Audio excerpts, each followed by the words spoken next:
Hello everyone, in this video I'm going to show you how you can establish your Shaky video using CapCut PC. Alright, so prepare your Shaky video and import to the CapCut PC. And for example, I'm going to import my Shaky video.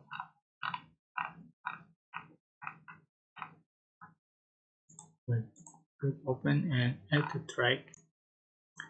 So you can see this Shaky video, original video. Right, this is so shaking. Alright, I'm going to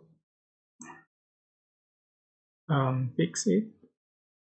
You can click on the clip, go to video basic and scroll down.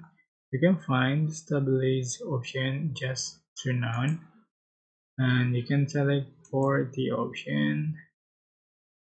I think you have to choose the most stable. Alright, you can see the final result. Yeah, I think it is better than before.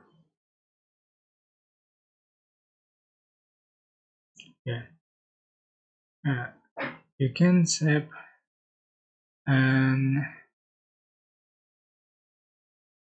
import that's created and make it stable again. Right, I hope this tutorial was helpful for you guys. Don't forget to like, comment, share, and also subscribe. Thank you so much for watching.